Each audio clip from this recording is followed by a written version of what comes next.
नमस्कार. श्री स्वामी समर्थ. मी नंदिनी माझ्या यूट्यूब चॅनलवर तुमचं खूप मनापासून स्वागत करत आहे. तुमच्या मनातील सर्व चांगल्या इच्छा स्वामी महाराज पूर्ण करो ही स्वामींच्या चरणी प्रार्थना करते आणि आजच्या या नवीन व्हिडिओला सुरुवात करते. तर पहा, उद्या वार आहे रविवार आणि या दिवशी आलेली आहे वैशाख महिन्यातील संकष्टी चतुर्थी. या वैशाख महिन्यात येणाऱ्या संकष्ट चतुर्थीला एकदंत संकष्टी चतुर्थी म्हणून ओळखलं जातं. चतुर्थी तिथी ही गणपती बाप्पांना समर्पित असते. त्यामुळे या दिवशी गणपती बाप्पांची आपल्याला विधिवत पूजा अर्चा करायची आहे. त्याचबरोबर गणपती बाप्पांना आवडणाऱ्या वस्तू त्यांना आपल्याला अर्पण करायच्या आहेत. गणपती बाप्पांना लाल जास्वंदाचं फूल, दुर्वा, त्याचबरोबर मोदकाचा नैवेद्य किंवा मग गुळ खोबऱ्याचा नैवेद्य हा त्यांना आपल्याला अर्पण करायचा आहे. या दिवशी चतुर्थीचं व्रत केल्याने गणपती बाप्पा भक्तांच्या सर्व मनोकामना पूर्ण करतात. त्यांच्या जीवनात येणाऱ्या अडचणी ह्या सुद्धा दूर करतात. गणपती बाप्पा ही ज्ञानाची, बुद्धीची आणि विघ्नहर्ता म्हणून ओळखली जाते. कोणतेही शुभ कार्य करताना गणपती बाप्पांची पूजा अर्चा करूनच त्यांना प्रथम वंदनीय मानले जाते आणि त्यानंतरच ते कोणतेही शुभ कार्य असू द्या ते पार पाडले जाते, जेणेकरून त्या शुभ कार्यामध्ये कोणत्याही प्रकारचे अडथळे किंवा संकट हे येऊ नये यासाठी गणपती बाप्पांची पूजा पहिल्यांदा केली जाते. गणपती बाप्पांच्या आशीर्वादानेच आपल्याला जीवनामध्ये यश हे प्राप्त होत असते आणि आपल्या मनोकामना देखील गणपती बाप्पांच्या कृपा जर आपल्यावर झाली तर सर्व मनोकामना आपल्या ह्या पूर्ण होतात आणि आपल्या जीवनामध्ये कोणतेही संकट, अडचणी, दोष हे राहत नाही. तर पहा, गणपती बाप्पांची पूजा तर आपल्याला करायचीच आहे. त्याचबरोबर काही उपाय देखील आपल्याला करायचे आहेत.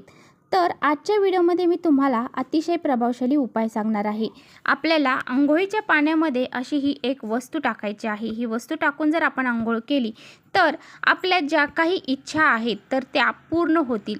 आपल्या जीवनामध्ये जे दोष, अडचणी, संकट आहेत ते दूर होऊन जातील. आपल्या 7 पिढ्यांचं दारिद्र्य हे नष्ट होऊन जाईल आणि आपली जी बी कठीणातील कठीण इच्छा असेल तर ती अगदी 1 दिवसामध्ये पूर्ण होईल. असा हा अत्यंत प्रभावशाली उपाय कसा करायचा आहे याबद्दलच आजच्या व्हिडिओमध्ये आपण जाणून घेणार आहोत. त्यामुळे व्हिडिओ कुठे स्किप न करता शेवटपर्यंत नक्की बघा, जेणेकरून तुमच्यापर्यंत योग्य ती माहिती पोहोचेल. आपल्या चॅनलवर जर नवीन असाल तर चॅनलला लगेच सबस्क्राईब करा आणि असेच माहितीपूर्ण व्हिडिओ पाहण्यासाठी बेल आयकॉनलाही प्रेस करा, म्हणजे मी जेव्हा नवीन व्हिडिओ अपलोड करेन त्याचं नोटिफिकेशन सर्वात अगोदर तुम्हाला भेटेल आणि तुम्ही एकही व्हिडिओ मिस करणार नाही. आणि त्याचबरोबर कमेंट्समध्ये ओम गण गणपते नमः हे लिहायला अजिबात विसरू नका.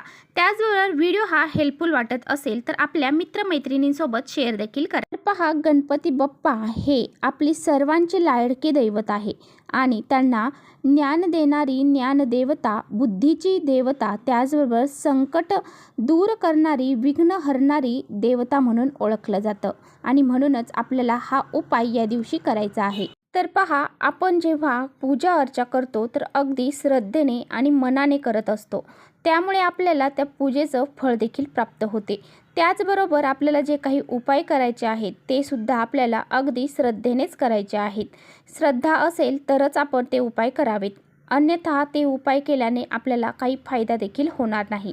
त्यामुळे अगदी श्रद्धेने उपाय करायचे आहेत. ज्योतिषशास्त्रानुसार हा जर उपाय तुम्ही केला तर तुमच्या जीवनामध्ये सुख, शांती, समृद्धी नांदत असते. त्याचबरोबर जीवनात यश, संपत्ती आणि पैसा मिळवण्यासाठी तुम्हाला असे काही विशिष्ट तिथी असतात. तर अशा विशिष्ट तिथींना असे हे जे काही उपाय मी तुम्हाला सांगते ते जर तुम्ही केले तर त्याचे योग्य ते फळ हे प्राप्त होते. अंघोळीच्या पाण्यामध्ये आपण जर ही एक वस्तू टाकली तर आपल्या जीवनातील ज्या काही इच्छा आहेत तर त्या पूर्ण होतात आणि जे काही आपल्याला शत्रुबाधा, वाईट शक्ती किंवा काही दोष, अडचणी, नकारात्मकता, नजर दोष लागलेले असतील तर ते दूर होऊन जातात. आपल्या आयुष्यातलं दारिद्र्य जे आहे तर ते नष्ट होऊन जाते. पहा, सकाळी लवकर उठायचं आहे. सकाळी लवकर उठल्यानंतर आपल्याला अंघोळीचे पाणी काढायचे आहे. हे पाणी जर तुम्ही थंड घेऊ शकला तर अतिशय उत्तम, जर नाही शक्य तर गरम घेतलं तरी चालेल. तर सर्वात अगोदर आपल्याला ह्या पाण्यामध्ये गंगाजल टाकायचं आहे. गंगाजल टाकल्याने आपल्याला पवित्र गंगेमध्ये स्नान केल्याचं पुण्य प्राप्त होते. त्यामुळे यामध्ये आपल्याला चम्मचभर गंगाजल हे आवर्जून टाकायचं आहे. आणि पहा, आपल्याकडे जर पंचगव्य असेल तर ते पंचगव्य तुम्हाला अंघोळीच्या पाण्यामध्ये टाकायचं आहे आणि हे स्नान करायचं आहे. जर आपण चतुर्थीच्या दिवशी पंचगव्य टाकून स्नान केलं तर आपल्याला जर कुणी दोष लावलेले असतील, काही नजर दोष असतील, शत्रुबाधा असेल, कर्णीबाधा असेल किंवा काही नकारात्मकता असेल तर ते दूर होऊन जातात. जर तुम्ही पंचगव्य टाकून जर आंघोळ केली आणि चतुर्थीच्या दिवशी आपल्याला पंचगव्य टाकूनच आंघोळ करायची आहे. हे पंचगव्य टाकून जर तुम्ही स्नान केलं तर तुमच्या ज्या काही इच्छा आहेत तर त्या नक्कीच पूर्ण होतील. तुम्हाला तुमच्या जीवनामध्ये नक्कीच बदल झालेले जाणवतील. हा उपाय एकदा करूनच पहा. आता बघा, ज्यांच्याकडे पंचगव्य नाही त्यांनी पूजेचं साहित्य जिथे भेटते तिथून घेऊन आला तरी चालेल किंवा नसेलच तर मग तुम्ही पंचामृत टाकून देखील स्नान करू शकता. तर पहा, जर तुमच्याकडे पंचगव्यही नाही किंवा पंचामृतही नाही तर मग तुम्ही साधा सोपा उपाय, तुम्हाला जे गंगाजल आहे अगोदर मी सांगितलं तर ते गंगाजल तुम्हाला अंघोळीच्या पाण्यामध्ये टाकायचं आहे. थोडीशी हळद तुम्हाला अंघोळीच्या पाण्यामध्ये टाकायची आहे. त्याचबरोबर थोडंसं कच्चं दूध जे आहे तर ते थोडंसं तुम्हाला अंघोळीच्या पाण्यामध्ये टाकायचं आहे. त्याचबरोबर जर तुमच्याकडे गुलाबजल असेल तर थोडंसं गुलाबजल देखील तुम्हाला अंघोळीच्या पाण्यामध्ये टाकायचं आहे. आणि पहा, थोडंसं खडी मीठ आपल्याला अंघोळीच्या पाण्यामध्ये टाकायचं आहे. जर तुमच्याकडे पंचगव्य असेल तर फक्त पंचगव्य तुम्ही टाकू शकता, नसेल तर तुम्ही ह्या सर्व वस्तू टाकून अंघोळही करू शकता. अशा पद्धतीने तुम्हाला ह्या सर्व वस्तू टाकून अंघोळ करायची आहे. ह्या वस्तू जर तुम्ही टाकून अंघोळ केली तर तुमच्या जीवनातली जी काही नकारात्मकता असेल, जे काही दोष तुम्हाला लागलेले असतील, वास्तुदोष असतील, पितृदोष असतील किंवा काही शत्रुबाधा असेल, कर्णीबाधा असेल, हे सुद्धा दूर होऊन जातील आणि तुमच्या जीवनामध्ये सुख, शांती, समृद्धी निर्माण होईल. हे स्नान करत असताना ओम गण गणपते नमः, ओम गण गणपते नमः या मंत्राचा जप देखील करायचा आहे. हा मंत्र म्हटल्यानंतर तुम्हाला आंघोळ करताना आंघोळ ही सांगितल्या पद्धतीने करायची आहे. म्हणजे तुम्हाला काय करायचं आहे, पहिला मग भरून घ्यायचा आहे, उजव्या खांद्यावरती टाकायचा आहे. दुसरा मग भरून घ्यायचा आहे, डाव्या खांद्यावरती टाकायचा आहे. तिसरा मग भरून घ्यायचा आहे, डोक्यावरती टाकायचा आहे. अशा पद्धतीनेच तुम्हाला आंघोळ ही करायची आहे. डायरेक्ट पायावर किंवा डायरेक्ट डोक्यावर पाणी तुम्हाला टाकायचं नाही. आणि ओम गण गणपते नमः या मंत्राचा जप करत आंघोळ ही करायची आहे. त्यानंतर आंघोळ झाल्यानंतर तुम्हाला जर शक्य असेल तर लाल कलरचे कपडे हे परिधान करायचे आहेत.